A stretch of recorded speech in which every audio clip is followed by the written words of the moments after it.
Once upon a time, there was a kind man. Because he had more wealth than he needed, he decided one day to bless his neighbors. He began going door to door, handing out $100 bills.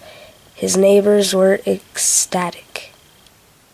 This made the man feel so good, he did it again the next day, and the next, and the next. A few weeks later, the kind man had to walk to the store for some groceries.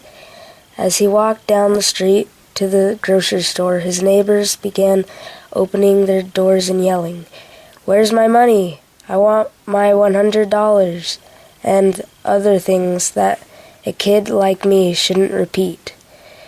This made the man very sad. I wonder, if you had a chance, what would you say to his neighbors? Meanwhile, in another part of town lived another man with his family. He was having a hard time paying his bills and feeding his family. He desperately needed a better job. One day, the phone rang. He was amazed to learn that he had just been hired by the local mine. He would make about $30 an hour. He would have insurance for his family, great benefits, a 401k, whatever that is, retirement, life insurance, and more. He and his family were ecstatic. The man felt like he had just landed in paradise. Evidently, his new fellow employees felt the same way. As the bus pulled up to the gate on the first day, he even heard his coworkers saying things like, "Another day in paradise," or "I'm living the dream." Many years went by. By now, the man had a house and lots of fun things to play with. He and his family went on nice vacations every year, and he had a nice nest egg on his 401k. Gone were the days when he was filled with gratitude for the opportunity to feed his family, pay his bills. Now when he pulled up to the gate, he would be the one to say, "Another day in paradise." But he didn't really mean it. He felt like he was entitled to this good life he was blessed with. It almost seemed like he was happier before life became good for him.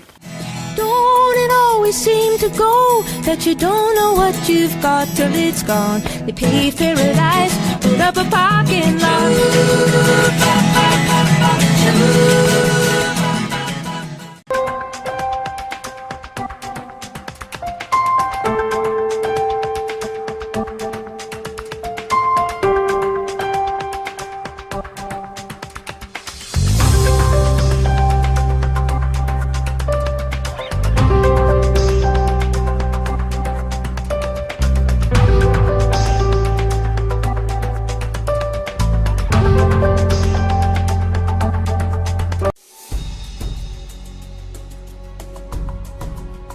America's oldest homeless shelter is now catering to more New Yorkers than ever.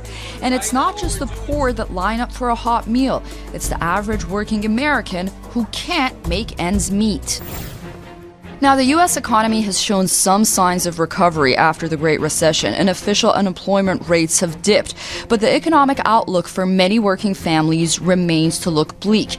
According to the U.S. Census Bureau, nearly 1/3 of working families don't earn enough to make ends meet. Most American workers are able to find jobs, but those jobs are often low-paying.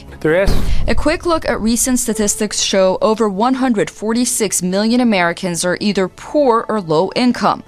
57% of all American children live in a home that is either poor or low income. 32% of all working families are considered to be among the, quote, working poor. But that's part of the story. Many can't find jobs and need help as they jump through the bureaucratic hurdles of public assistance and often end up in the streets or relying on shelters for a bed to sleep and a warm meal. Oh, think twice, 'cause it's another day.